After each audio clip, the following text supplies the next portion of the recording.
Welcome to Offbeat Photography Tokyo and the second Music Room Sessions. Hot on the release of his new album, we join Rich Loffman down in Yokohama.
Long-standing member of the Tokyo music scene, and so how are you today?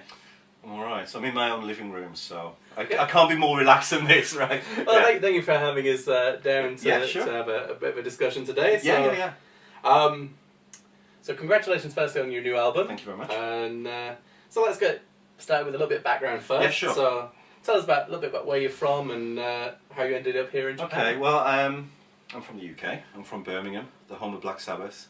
Not that's got anything to do with it, but yeah, here you go. I came to Japan in 2000 as on the same route as a lot of people did as an English instructor, right? So I've been working in the eikaiwa industry for all that time. Yeah. But obviously having a full-time job and kind of a stable life, it's afforded me time to spend time on my music, and so that's how I came here, and that's how I've stayed here. So, okay, well, going back to before that, how did you get started in music? Yeah, there's kind of two periods to it, right? There was, obviously the initial period was when I was a teenager, right? So, like a lot of people, I was 14, 15 years old. So this is the 80s, right? I'm showing my age now. I had a good friend, Darren Spittle was his name. And he was a goth kid. And he was the first person I knew that had a guitar. Yeah. And I remember going around to his place and he was playing guitar. And I just thought, oh, that's great, you know, you can play that, wow. And that kind of inspired me to get my first guitar. So I was around 14, 15 years old. Had a band at that time. We were called Rats Run Wild. Really, really crap name for a band, but we were all right. We were all right. And yeah, so there was three of us, myself, a mate Andy and another guy, Dale. And then we got a drummer as well, Asa. So we became a four-piece, and we never gigged. We never did any gigs, but we did a lot of rehearsal time, wrote some songs together, and that was kind of my first band experience.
after that, that kind of all just died a death, you know, as teenage bands often do, right. And then I started studying film and video production, and with the aspirations of being a filmmaker, right. And left music behind a little bit. I didn't even have a guitar for many years. And then I came to Japan, and I started picking up filmmaking again while I was in Japan, like making music videos and stuff. And I was shooting a music video one day for a band, which I might talk about a little bit later. And I started thinking to myself, I'd like to be on the other side of the camera. Not on this side of it, but you know, actually the guy performing. And that kind of began the thought process of me maybe joining a band again. And then I got an opportunity to join a band with a guy called Jakey, who's now in my band, a guitarist in my band now. So it's all come full circle. And that was like 10 years ago. So that's my second musical period, right? So there was my teenage period that didn't really do much. And then there's been the last 10 years, basically, in Japan. Oh, so that leads us into the next question then. So how did you get involved with the Tokyo music scene? Right. So yeah, that kind of does lead us into that, doesn't it? So as I said, I was shooting a music video, and it was for a band called Die by 40, who are good friends of mine. And yeah, so I said I contacted them, I think through their MySpace page, and offering my services as a video maker, and then we set up a film shoot, and I'd gone over to a studio, we got it all set up, and I met Ben and all the rest of it. But it was, as I said, at that moment I was behind the camera, and I was thinking, God, I wish I was the guy with the guitar singing right now rather than the guy filming. I love movies, it's a really important part of it, but I think I love music more. You know what I mean? It's it's like the two most important things in my life: movies and music. But I think music just edges it a little bit, right? Yeah. And it was an opportunity, to do something. I think, in many ways, playing live, making music is a young man's game in some respects, right? And I always think like I can always go back to shooting films or making videos when I get a little bit older, perhaps. But right now, I still feel kind of young and fresh enough that I want to still make music, right? So there was Die by 40. Another important person kind of in those early years was Laurier Turner. I've known Laurier again for about 10 years. He and I swapped notes over the years about music on various different things. And he was kind of my first route into the music scene in Tokyo. And then very much Andrew Tyrone Rogers as well. And again, I've known Andy for about 10 years as well. And so those, Die by 40, Laurier and Andre, those are my kind of those were my starting points into the music scene, right? Well, they're some of the bigger guys in the area. Exactly right. They're kind of still stalwarts there, right? They're still there and still doing their thing in various different ways. I mean, I've seen kind of with Andy, I've seen his evolution of his solo music to a band and back to solo and back to a band. And Laurier, I've seen him go through his punk phase and back to his acoustic phase and back round again, right? And Die by 40, I've seen him go through various lineups as well, right? But yeah. So there you go. And obviously, of course, then, through those contacts, I started making music and started Inside Neon, and that was a 6-year project. And then there's been various other things. There's been Rich Loffman's solo acoustic. There's been Rich Loffman and the Southerners, which was a very short-lived 3-piece band. And now I'm back to being Rich Loffman solo, but with a band. It kind of all comes around. Oh well, and then along the lines of the music and things, then you've obviously played many of the venues around the scene. So where are the standout places that you've played at? Always had a fondness for Crawfish because I don't know. It seems like everybody says this, but it's got a vibe to it and it's got an atmosphere. And I think I think it's the venue that I've played the most over the years. Probably 30 or 40 times. I've played there in various different bands. So either Inside Neon as a solo artist, or with the Southerners, or with my newest music projects as well. I think it's probably the place I've shot the most at as well. Actually. Yeah, exactly right. It seems to be somewhere we all congregate to, right? That might change in the future because of certain things that have happened recently there in terms of changing of staff. But I don't know. I mean, I still have a strong affinity for the place. I really like Ruby Room. Again, it's got that vibe, right? Yeah, it's a place that's on the map that you want to play at. Yeah, right. Yeah. So there's like the. Well, did you know it was my first place to play in Tokyo? Ah. Yeah, and I didn't. Yeah, the first band that I was in, MJ Ultra with Jakey. We played. That was the first gig I ever played. You're right. I mean, like I say, it's not the best in terms of sound and in terms of equipment and gear and everything else, but it's definitely, like you said, it's a pin on the map where people are like, yeah, we know where that is. You know how to get there. It's like it's a good place. And like the vibe and the atmosphere on the night when the bands are playing is like. But I got to say the Mutekis there the other day, and the Mutekis, they fill that stage up. Yeah. Because there are 5 piece. There are 5 of them, yeah. And they're like this, and then Mike just leaps off the stage and off he goes. It's the vibe when the musicians are actually playing there, the energy that comes out in that place is. Yeah. I've seen some other bands that bigger than the Mutekis, like with 5 or 6 members in it. Yeah, and there was just end up with like the keyboard player playing off the stage somewhere, right? Yeah. Oh yeah. Yeah. The place where actually I'm going to be playing tomorrow, today being August the 11th, so August the 12th tomorrow. Which is in Yokohama, which is called Club Sensation. So we're here in Yokohama today. This is my home.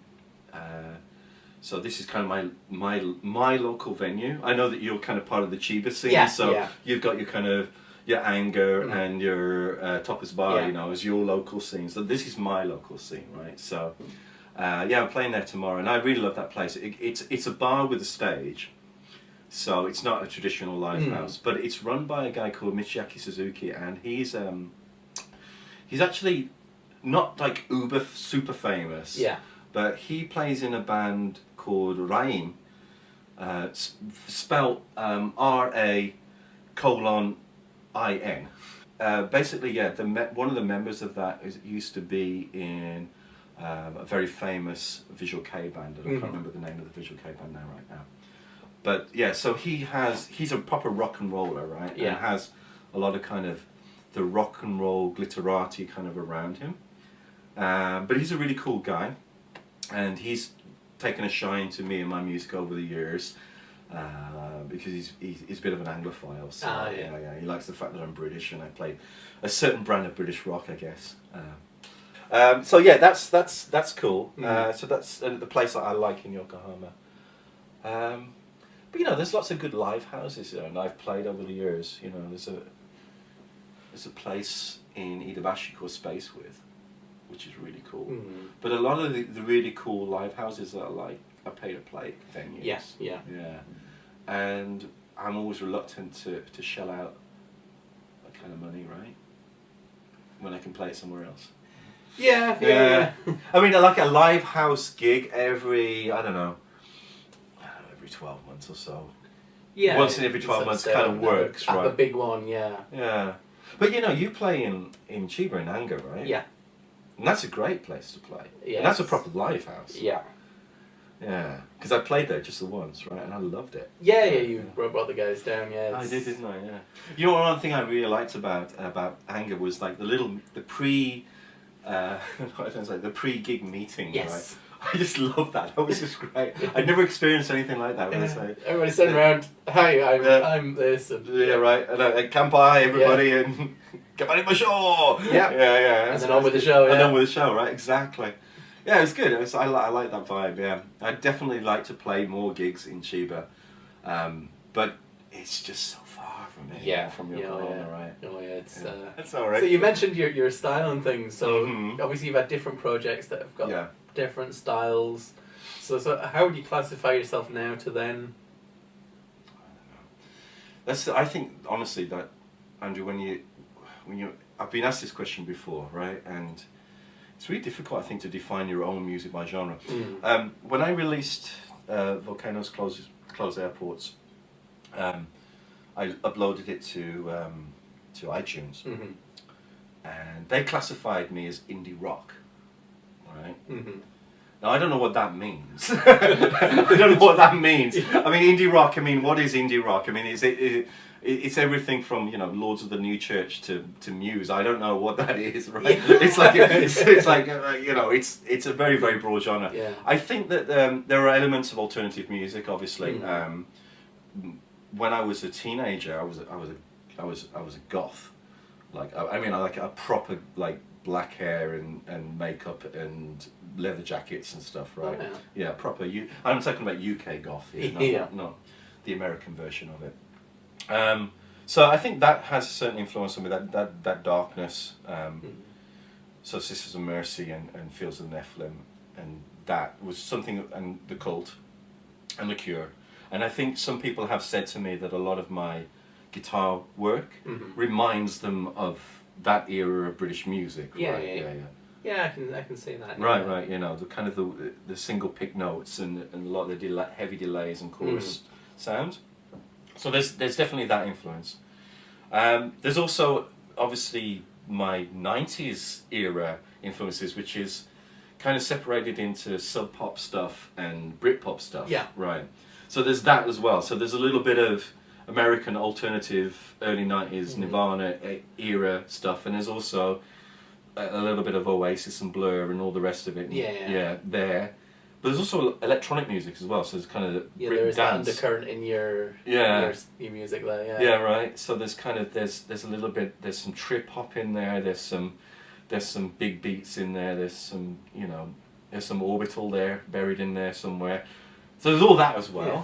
And then it's kind of a melting pot of everything. I think the band that I maybe relate to the most and that I feel that I'm closest to is Radiohead, in the fact that they can, they feel that they're free to make any kind of music they want to, right? Yeah. You know, if you want to play a piano ballad, let's do a piano ballad, right? Let's do a blippy, dance track, and now let's do a rock song, right? Yeah, right. So if you've got the skills to make a wide variety of music, why not make a wide variety of music? Yeah. I think it's difficult to define what genre my music is, because I draw from so many, right? And I'm pulling from all those influences all the time, and I'm trying to refine my craft by trying different things, right? And not limiting myself necessarily to being this kind of artist or that kind of artist, that kind of artist. And to be honest, with this album, I started out with the intention of making an acoustic record, right? And I don't necessarily mean as a folk acoustic record, just as I'm going to play an acoustic guitar and I'm going to sing. Yeah. And that was the intention. And what I found that I started doing was I started adding other elements to it, whether they be guitar elements or electronic elements. Yeah. So it kind of all together. Right. It started. That's part of the thing with making music. You have an idea, but then the music itself sort of takes over and it goes in its direction. Yeah, that's right. Yeah, it's like no, I just need acoustics. It's like no, right. let's just. Actually, that's a really good point, Andrew. I think that some people get too hung up on like saying I want to make a particular genre of music. Yeah, and I think that you should just let the music take you in the direction that you want to. It's allow myself to kind of organically produce it, and then I don't. Yeah.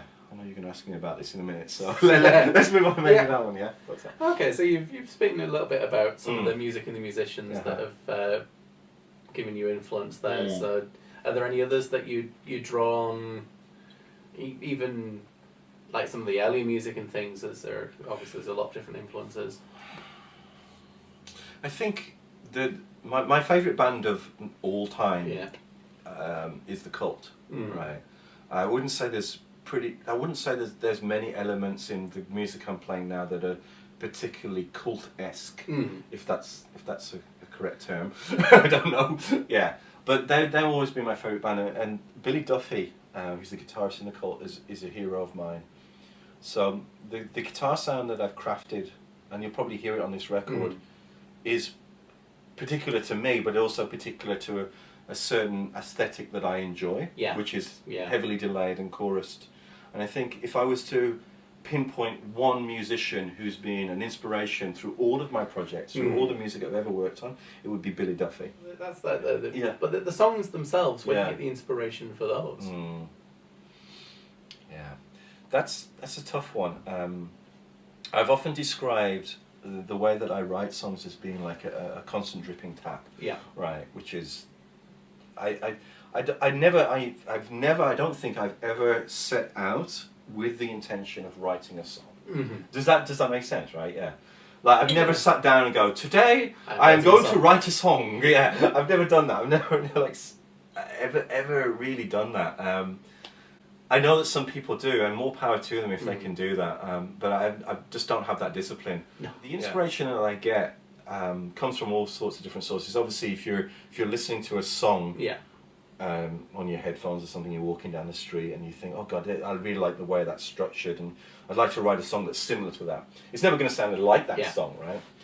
Although some people do that, yeah, which is a bit naughty. And then other times it's just like hearing something, maybe a sound or a melody or something, and that kind of inspires you to pick up your guitar or to whatever, and then start writing. One thing I've never done as a songwriter is I've never written from lyrics. Oh, okay, yeah. So I know a lot of people like will sit down and they will write lyrics and then they'll transpose that into a song, right? Yeah. I tend to go the other way. Yeah.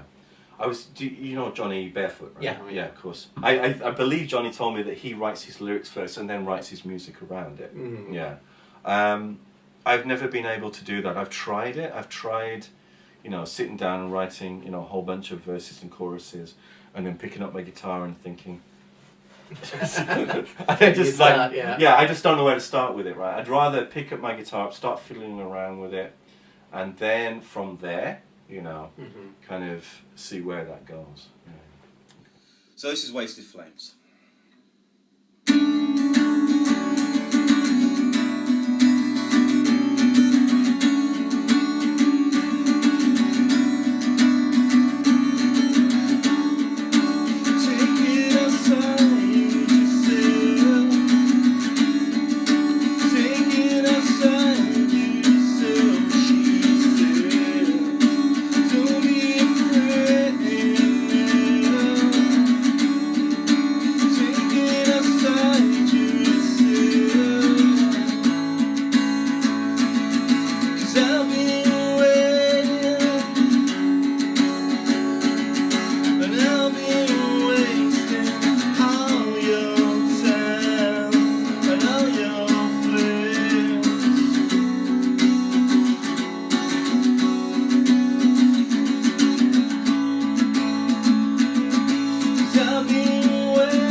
Wait. So you've recently launched your new solo album. Yes. Volcanoes Close Airports. Yeah. I like the title. So where did you get the and how has it been received so far? All right. So yeah, to answer the first question, where did I get the title from? There was a BBC news. It was from a BBC news story, right? So, do you remember the situation in Iceland a couple of years ago, right? Yeah. And I think I saw something like volcano eruption closes airports or something like that, and I created a reduced version of that. But actually, then I started thinking about Japan, right? And you know, we live in the shadow of Mount Fuji here in Kanto, and I think that whilst it's a dormant volcano, it's still a volcano, right? Yeah. And it could erupt at any time. And I think there's always that feeling amongst us, especially since 2011, that of impending doom or impending disaster that's always kind of hanging over us, right? Because we never quite know. I think yeah, and that's where I got this idea that, you know, that if, for example, Mount Fuji were to erupt, that would be the end of it in terms of us anyway, but we would never be able to leave, right? Yeah. So I've always kind of had this idea of me being an expat and either staying or leaving, right? Because I think there are two options, aren't there, when you're an expat? Yeah. You stay or you leave, right? Yeah, and closing the fact that volcanoes close airports means that I can never leave, right? Yes. Yeah. The option taken away. Yeah, the option's taken away, so I have to stay. So that's where it came from. So and how's it been received? How's it been received? Generally quite well, actually. I've not had anybody come up to say to me, "I really hate the new direction you're taking your music in." Well, that says something. Yeah. I think that for a lot of people, it's kind of there's been two kinds of reactions actually. There's been those that weren't really familiar with what I do with Inside Neon, right? Yeah. So for them, this is me, right? So this is the music I play, and it's like, oh, this is good. It's very hooky, and it's interesting, and blah blah blah, whatever. And then there's the other side of people who've known me through my Inside Neon days, who can see that there's a change in direction that I've talked about taking my music in. Yeah. I think that generally people have been positive about it, and I've really been thankful of that. People have said, you know, you know, there's some great songs on the album. And I said there's a couple that you've got a female vocalist on as well. Been the balance of the two vocals there. I've been really enjoying those. Yeah, it was something I was wanting to try. I really love gospel, right? And Motown. So those two elements, and I've always wanted to try and incorporate both of those into my music. So that's why I kind of got a female vocalist in, right? For that reason. Yeah. Cool. Yeah, because I thought it was just added an extra dimension to the music, and she's a fantastic singer, right? Yeah, she's so got a really lovely voice. That's show, right. Yeah, and she'll be playing tomorrow, and actually she should be playing all the remaining shows as well, right? Oh. Yeah. All right. So that's the album itself. How long did it take to put together? How long? Gosh. That's difficult to answer actually, Andrew, because the songs themselves have been around in some form or another for quite a few years now. In fact, the last song on the album, Transparent God, is actually about 3 or 4 years old. I actually wrote it like way back, and that version that's on the album is a completely new version of it, right? So a lot of these songs have evolved. They started out as acoustic songs and then became songs that I played with Rich Loffman and the Southerners, and then some of them then became things that I was working on another project called Red Snow, which was kind of came and went very quickly for various reasons. And so they've all kind of evolved out of various different projects. So in terms of the writing process, in terms of the learning how to play them process, the songs have been with me for quite some time. In terms of the actual recording, we started recording, I say we, so myself and my partner in crime, Jakey, who's my co-producer, my engineer, my guru, right, my go-to guy, So we started the recording process just at the end of last year. So it was at 2015, So we started then, basically putting the tracks. So what I did was I recorded a lot of it here.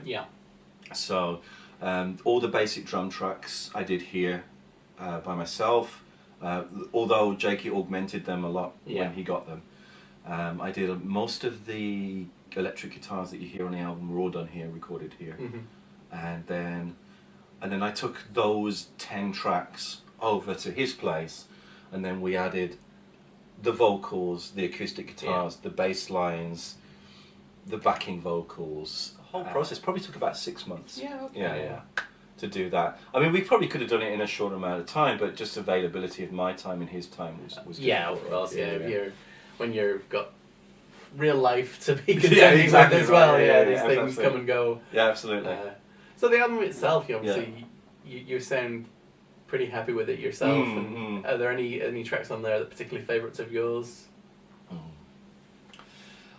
Yeah, you're asking me to choose between my favourite children again, aren't you? Right, yeah. Okay. I'm particularly proud of the second track. There's a track called Icarus, which is actually a song that I wrote in a day. It was one of those kind of writing in a day moment things. With not much thought to it, but it's a song that I feel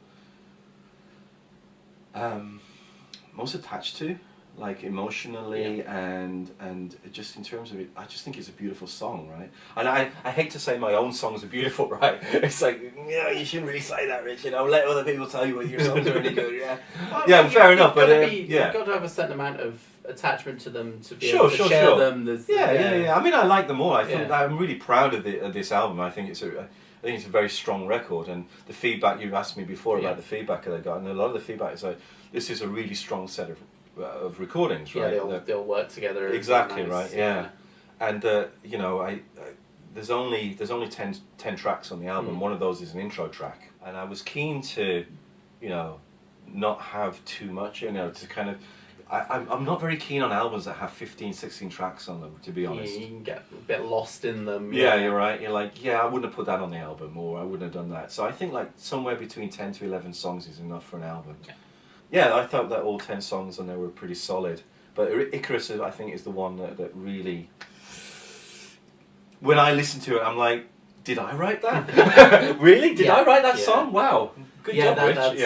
That's the moments you want to see. It's like, this is something that I can see people listening to. Yeah. And it's the one that most people respond to. And when I've asked people, which song do you like on the album, most people have said, I really like Icarus. And when we play it live, we always play it as our second song on our live set, and it just kills it every time. It's got everything that you want in a song. Yeah. It's catchy and it's got a good rhythm. Yeah, I'm pretty proud of that song. Yeah. So the next question then is for those watching it that now need to listen to this song. Yeah. Where can they go? Right.